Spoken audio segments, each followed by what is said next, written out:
silamɛw de y'a wuli wa dɔ wɛrɛ nana o taara ban 45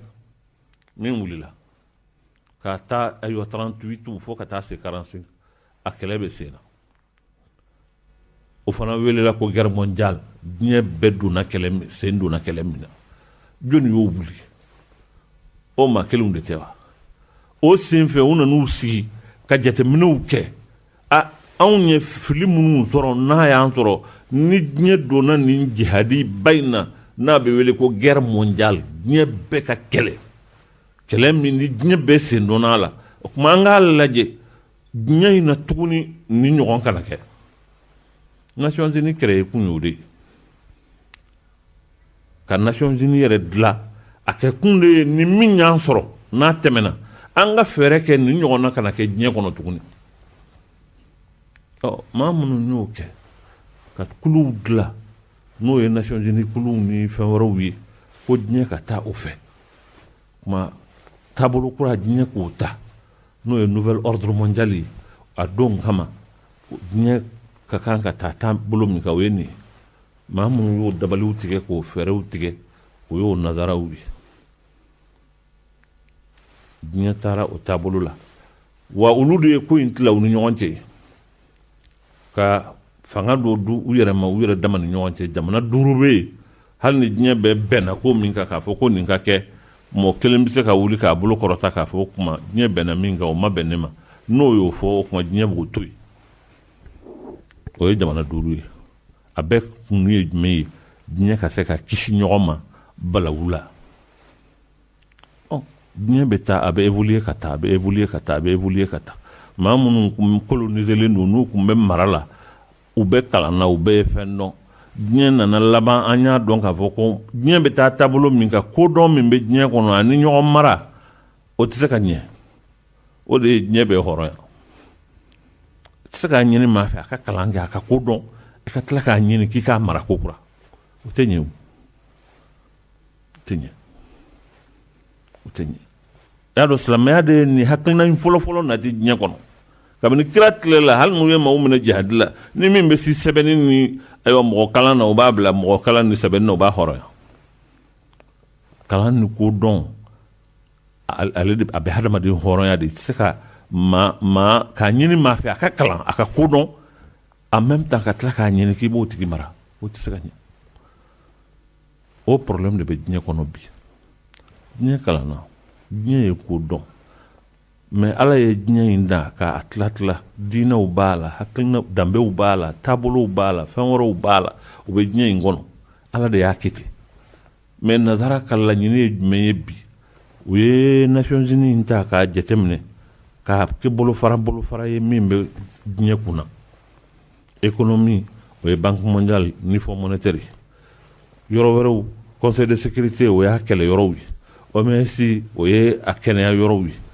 diɲɛ mago bɛ fɛn o fɛn na o y'a kɛ gouvernement bisigi ye min n'ale de bɛ diɲɛ ka kow dantigɛ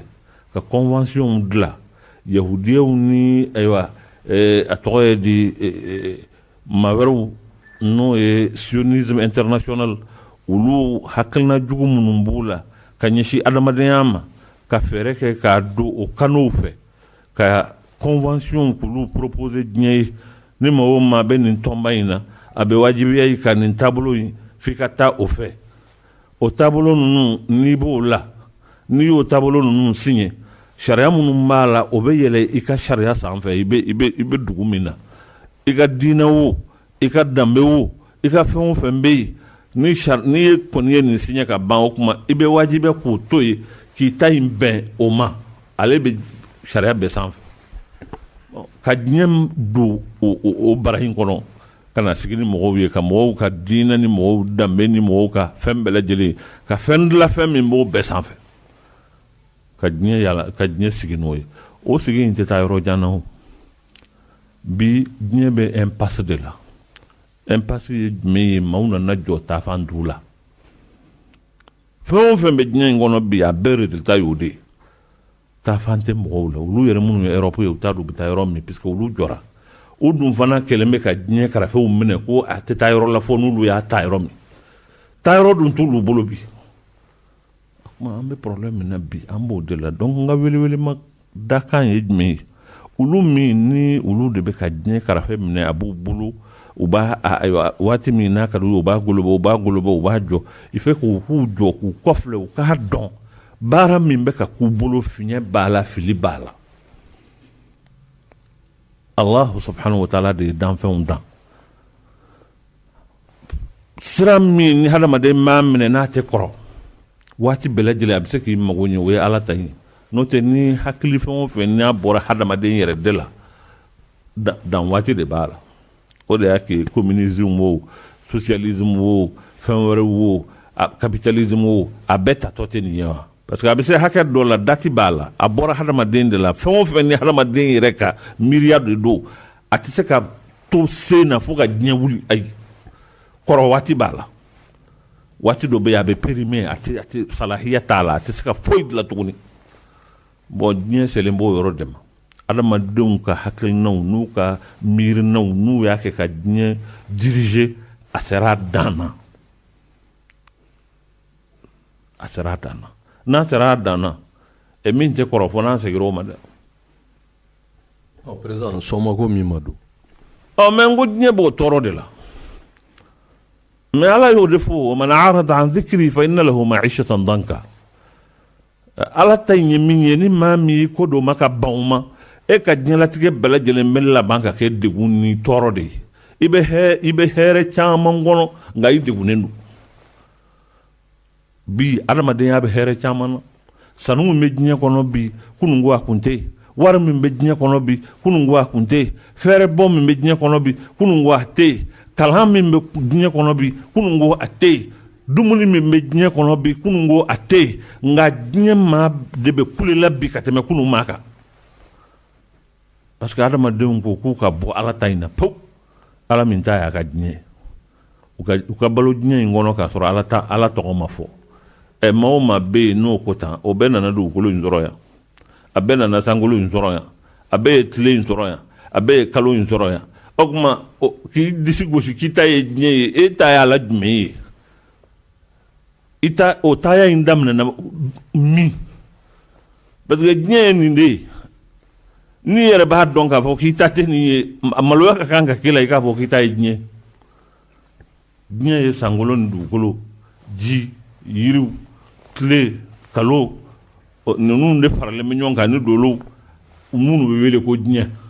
dugukolo min n'an b'a kan n'a kɔnɔfɛnw a yiriw n'a kuluw n'a fɛnw nin de bɛ wele jɔnni bɛ yen min bɛ se k'a fɔ ko e de ta ye nin ye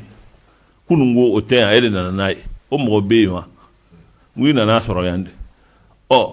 e bɛ se k'a fɔ ko e ta ye diɲɛ ye ni jumɛn ye dalilu jumɛn b'i bolo président min ɲininka laban min ɲɛsin ma min ye tagama in ye silamɛw kɔni an ye kunnafoni minnu sɔrɔ ani an ye hakilila minnu sɔrɔ ani ye faamuya min sɔrɔ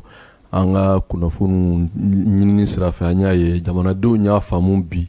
k'a fɔ kulu min bɛ yen bi ni jamanadenw b'u yɛrɛ o la silamɛw b'u yɛrɛ ye a la ka diinɛ ni danbe lafasa ka jamana hɔrɔnya lafasa o kɔ seginna o conseil islamique ma ni bɔli ye komi démocratie yɛrɛ fana bɛ fɛn min yira ni n'a fɔ ma ko baromètre o ye jama ka caya ni bɔli ye o jama caya ni bɔli o yera nka i yɛrɛ da magara kuma la ni ladabu ye ni ko dɔ ye ni sabali ye awa o bɛɛ faamuyara ko ye nka i tun ye kuma dɔ fɔ ka kɔn meeting ye k'a fɔ aw ka jamana in bɛ lahala min na a mago tɛ wɔyɔ wɛrɛ la a mago tɛ awa ko wɛrɛ la min bɛ se ka na ni tɔɔrɔ wɛrɛ ye nka jamanadenw ko mɛ o min bɛ fɔ o y'o faamu ko mɛ fanga yɛrɛ taabolo ani fanga ka baara kɛcogo ani fanga yɛrɛ bɛ ka hakilila minnu ta k'a fɔ aw minnu ye silamɛ ɲɛmɔgɔ ye aw de y'a ɲini u fɛ u k'u seko kɛ fanga in ka sigi n bɛ segin kɔfɛ dɔɔni k'u da don élection na u y'u da don k'a dɔn vote yɛrɛ ye min ye i delila ka kuma in fɔ an bɛ kuma in kɔsegi ka sɔrɔ ka ɲininkali ɲɛsin ma ka fɔ ni jamanadenw y'u sen don jamana ko la ni ko gɛlɛnw nana b'a sɔrɔ fanga bɛ fanga la k'a lafasa o tuma jamanadenw bɔra ka élection ko ɲini k'a ɲɛdɔn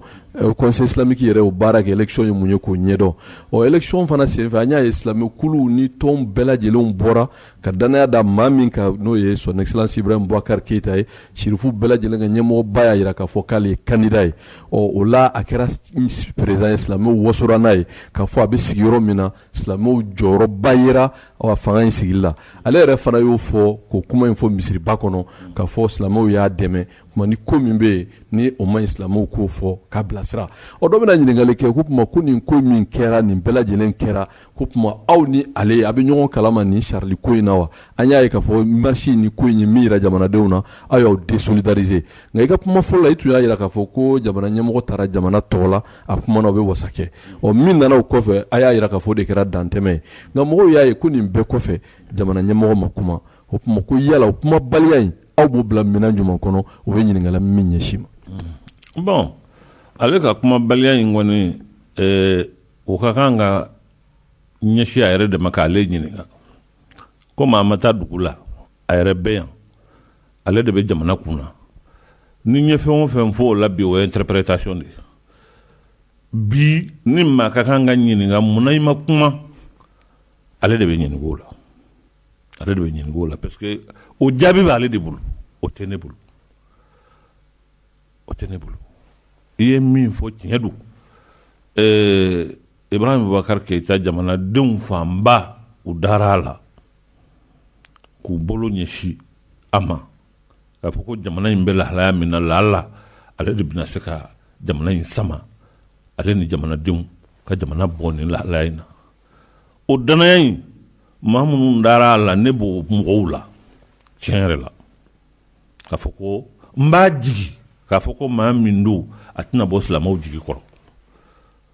parce que n'i ye hadamaden dɔn cogo min i y'a dɔn ni tilennenya ye ni ladiriya ye i y'a dɔn n'a ye min fɔ a b'o sabati i bɛ se ka farati i ka kuma nka hadamaden ko don hadamaden ko don nin ko in na a ma kuma fɔlɔ ni maa ma kuma i tɛ se ka fɛn fɔ kuma don fana ma tɛmɛ ni ayiwa waati tɛmɛna pewu a ma kuma n'a yɛrɛ don min na n'a a ɲininkara a kumabaliya ye min ye a tɛna o fɔ an ɲɛna o don sa n'an bɛ min fɔ o fana la an b'o fɔ nka san'o cɛ an bɛ sigi fɔlɔ ka sabali ka ko in lajɛ a taara a ka kan ka min fɔ o la a y'o fɔ a nana fana a ka kan ka min fɔ a y'o fɔ nka o ma bali jamanadenw olu ma wasa n'o ye olu fana ka kan ka min fɔ parce que u ka diinɛ tɔɔrɔ la jamanadenw wulila k'o kɛ an kɔni b'u fɔ fɛn min na o y'olu fana u ye yamaruya di jamanadenw ma u ye maaw labɔ pour que ka jamanadenw lakanda u ye télévision bila jamanadenw ka ayiwa bolo kan fɛn min bɛ kɛ u ka kɛ gɛlɛya ma y'o la o fana ye fɛn ye u ka kan ka fɔ fɛn min na parce que o kɛra o kɛcogo la et c'est normal a ka kɛ ten parce que min ye fanga sɔrɔsiw ye o gendarme ye o maintien d'ordre ye o télévision ye o nin bɛɛ bɛ jamana de ka baara la wa jamanadenw de wulila ko fɛn min kɛra a ma bɛn u ma a ka kan u ka ye u y'o kɛ o kɛcogo la o ye république ka baara o respectera mais min y'ale ka kumabaliya ye kɔni an b'ale de kɔnɔ sa ni don min n'i ye occasion sɔrɔ i n'a ɲininka walima i ɲɔgɔnna wɛrɛ ma k'a ɲininka ni min b'a fɛ o la a k'o fɔ. Président kuma laban ye min ye o de ye nin bɛɛ lajɛlen mɛnni kɔfɛ an ka jamana an b'a dɔn gɛlɛya caman b'a la lakana sira fɛ yala bi aw yɛrɛ ka hakilila ye mun ye parce que Ibrahim Boubacar Keïta ko tɛ jamana ko don komi i yɛrɛ b'a fɔ cogo min jamana in mana lafiya an bɛɛ de bɛ lafiya o la jamana kɔrɔnyanfan an y'a ye k'a fɔ kerunu ni ko caman cayara nin wagati in na yala aw bɛ labɛnw na parce que kuma segin kɔfɛ maaw caman bisimila Américains b'o la maa wɛrɛw b'o la aw da donna kuma la yala hakilila dɔ b'aw la ka se ka jamana dɛmɛ pour que nin gɛlɛya min bɛ jamana kɔrɔnyanfan fɛ a bɛ se ka nɔgɔya cogo ɲininka laban min ɲɛsin ma. Bon hakilina bɛ yen hakilina min bɛ yen hakilina in bɛ haut conseil la hakilina in bɛ société civile bɛɛ la i y'a dɔn marchew kɛra yan ka tɛmɛ société civile fɛ hali bi fana hakilina dɔ bɛ yen min ye wulikajɔ ye ka taa hali jamana kɔ kan k'a lajɛ société civile da bɛ se ka don kow la pour que n'o fana bɛ se ka kɛ sira ye min bɛna nɔgɔya ye o kow bɛ sen na nka min ye ko in la gɛlɛma ye n b'o fɔ n bɛ segin o kan ça c'est vraiment jamana gouvernement ni peuple yɛrɛ ka relation ni fayi donn'o la dɔrɔn ko bɛɛ bɛ tiɲɛ jamana tɛ se ka dilan a tɛ se ka ɲɛ fo relation min bɛ peuple ni ayiwa dirigeants cɛ n'o ye gouverneurs ni gouvernants ye u ka ɲɔgɔn faamu u ka kɛ hakilina kelen na u ka taa ɲɔgɔn fɛ le problème vraiment a fɔli ka gɛlɛn mais il faut k'a ka fɔ Nous, faut communauté internationale, mais c'est valable pour nous aussi. Makanga, on ne doit pas réagir, mais on doit agir. Voilà. Kodo kera, kodo fora, laka okumbe, kodo kera, laka ninkala, kodo kera, non. On doit agir. C'est-à-dire que,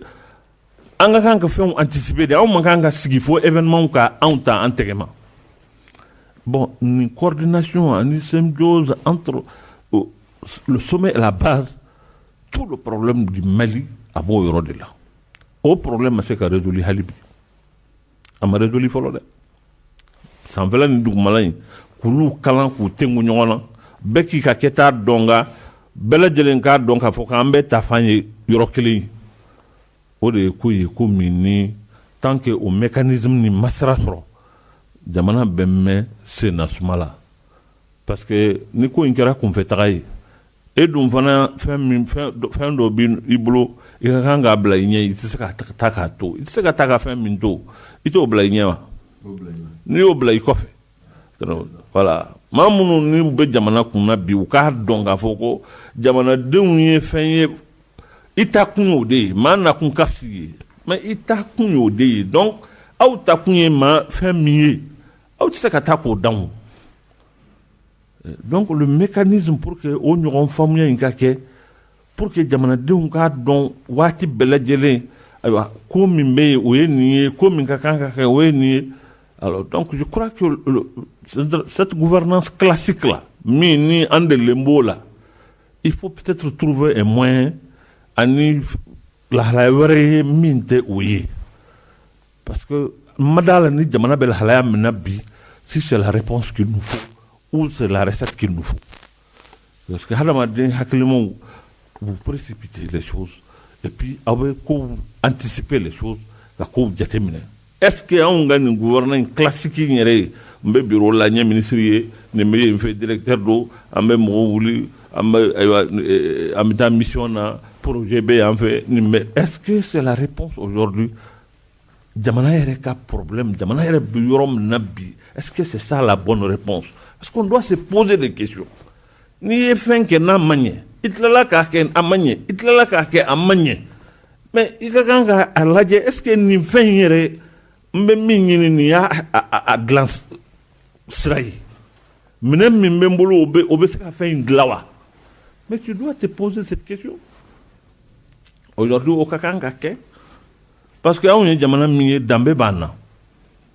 dina bana, kodon bana, empire dlalaya, royaume dlalaya. Donc, adamadenya maratugo, ani adamadenya blasaratugo, au culture bana. Donc, on ga jamana yere, au culture mimbana, no famille mimbana, ani mara classique mi no o fana dunan ye o nana fara anga ulu be do ɲɔgɔn cogo min na ni an bɛ se ka k'a ma recette ɲuman ye je crois que kabini indépendance taara hali bi an ma o démarche kɛ et là hakili an bɛ yɔrɔ min na bi an ka kan k'o piste ninnu bɛɛ lajɛlen de lajɛ k'a dɔn parce que an ma kan ka an fɛnkɛ lahalaya kelen in dɔrɔn cette façon de gouvernance classique. Voilà, min be sena bo ko kele ni kabini tubabu kele la fo bi ambe ibolo do poche la dron ka kasi do ikuna kati jo yoro wala kanna o hakilna kelum de be o attitude kelum de be o la hala kelum de be non ça ne marche pas nyere la ni ko anga fait info bon peut-être binambla kuma na mo na fo ko ni talma mi ka kuma e voilà bon vraiment be ya fama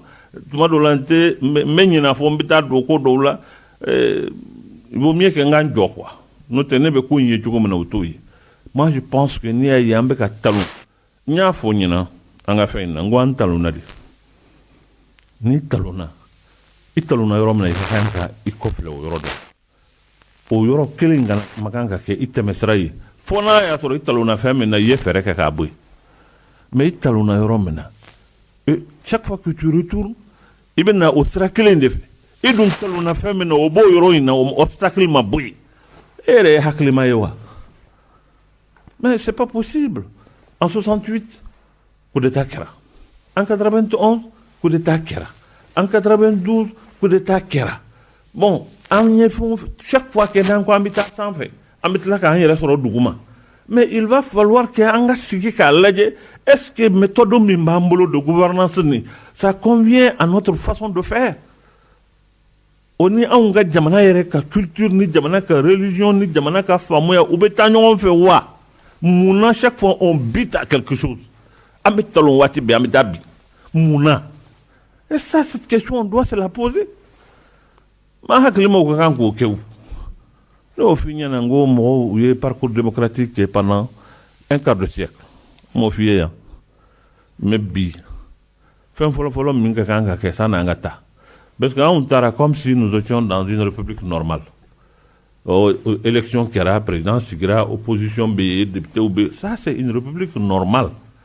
problème tɛ yɔrɔ min o y'o ye mais maa min bɛ dingɛ kɔnɔ a kunkolo yɛrɛ de bɔra a tɔ bɛ yen ni ɲaamɛ kunkolo bɔra k'a tɔ to yen a tɔba bɛ yen dɛ bon anw b'o lahalaya min na au lieu que an ka sigi tous les états-majors de partis politiques u k'u sigi pour voir, pour faire le diagnostic même de la marche démocratique du pays. Au cas secteur où ta justice, pourquoi? Amanye, santé, bébé kulenaye, mouna, y fait, faille ben la, le foncier, auquel mes problèmes, y jamanana, ala yan kolifem bela fo dukolo. Mais au problème de bé en kateme, problème beka. Mais c'est pas normal tout ça. Au lieu que u ka an ka sigi vraiment ka a ko jateminɛ faire l'état de lieu démocratie yɛrɛ an yɔrɔ minnu bɛ yen parce que an ye ko ninnu ta cogo min na a ka gɛlɛn a ka ɲɛ. président bɛ wajibiya ka ɲininkali ɲɛsin parce que e bɛ nin kuma min fɔ ko mais ko silamɛw da man ka don nin kuma in na ko tɛ n ko de ye kɛlɛ ye o fana b'a la o président o fana bɛ yen dɛ. mais ni silamɛw da ma don a la jɔnni da bɛ don a la. Silamɛw de maralen bɛ nin ko in ye silamɛw de taara voter ka mɔgɔw sigi u kunna ni silamɛw da ma don a la jɔnni da bɛ don a la. président mais u taara min bɛ kɛ ka taa Mali ka kuma fɔ Alger aw ma wele o aw y'o kuma fɔ o tɛ misaliya dɔ ye. bon anw fɛ minnu fana taara yen o ye silamɛw dɔ ye mɔgɔ o maa bɛ jamana in kɔnɔ o bɛɛ y'an dɔ ye anw b'a faamu ten de hali ni an ma taa ayiwa nommément. aw ka hakili la en compte. voilà bon tuma dɔ la u bɛ jɔ an na parce que o fana ye nazara kalanna ninnu ka défaut de ye dɛ vraiment critiqueli tɛ mais olu yɛrɛ fɛ ni mɔgɔw ma ni décret ma nommé ou bien arrêté ma nommé ou bien o tɛ bureau la o tɛ jamana kalama wa o tɛ diɲɛ yɛrɛ kalama non o de ye fili ye o bɛ diɲɛ kalama a bɛ jamana kalama parce que anw filɛ nin ye démocratie min na min n'a dira ma en vrac banabaatɔ min nin de b'a furakɛ mais n'i ye fura bɛɛ ta k'a d'a ma don kelen k'a k'a kunu voilà a bɛ sa o mais anw ka démocratie nana kɛ ten de la presse la liberté de presse etc a bɛɛ nana vrac kunun ko a fɔra ko an bɛ dictature la Chine an kɛra démocrate ye a banna processus si ma k'a la adamadenw bilasirali si ma k'a la an bɛ ka taa fana an tɛ jɔ parce que donc problème ye min ye on persiste encore dans les mêmes erreurs. Il faut que tu aies ka départ Quran Quran bouf inna Allah la yughayyiru ma biqawmin hatta yughayyiru ma bi anfusihim hadrike ala te aka fen yeleme non fa yere ka wuli ka min mawla ko yele ba hala yo possibilité da madima mais il parle nene benyin ka fa nene benyin ki fa ibe nene bloqué de ngini et c'est là il me donne ka bonin bloqué yal ni nene do me bonaye ala madem be son ma voilà fɛn o fɛn n'a nana ma fɛn min n'o bɛ adapté i b'o de ɲini k'o kɛ o de ye hadamaden hakilimaw ka ba mais hali ni a tɔgɔ ye di tilema deren don karabati sirilen b'i la i bɛ wɔsi mais non ça va pas fo i k'a dɔn waati bɛɛ jumɛn ka kan nin waati in na bon anw bɛ étape diɲɛ selen bɛ étape dɔ ma bi wajibi do an ka jɔ k'a lajɛ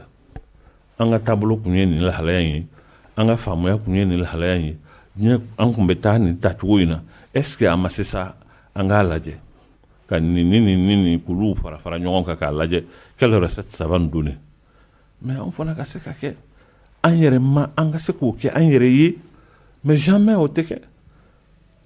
an yɛrɛ tɛ sigi ka hakilina jakabɔ abada ka fɛn dɔ ɲini ko an yɛrɛ ka jamana anw ka faamuya n'an ka taabolo n'an ka diinɛ n'an ka danbe ni fɛn min bɛ se ka bɔ o la n'o bɛ se ka kɛ faranga ye an b'an yɛrɛ mara de façon classique min fɛn min bɛ se ka kɛ faranga ye o la non rupture de bɛ jamana kɔnɔ parce que ni yɛrɛ ka réalité fara tigɛra ka bɔ ɲɔgɔn na a ka gɛlɛn i ka se ka sira sɔrɔ dɛ bon tuma dɔ la kumaw ka gɛlɛn i yɛrɛ y'a fɔ cogo min na olu yɛrɛ fɛ an ma kan k'an da don nin na an ma kan ka kuma parce que n'i ye diinɛmɔgɔ ye kɔni k'i da don nin ko in na peut-être kulubako sigi de b'a kunna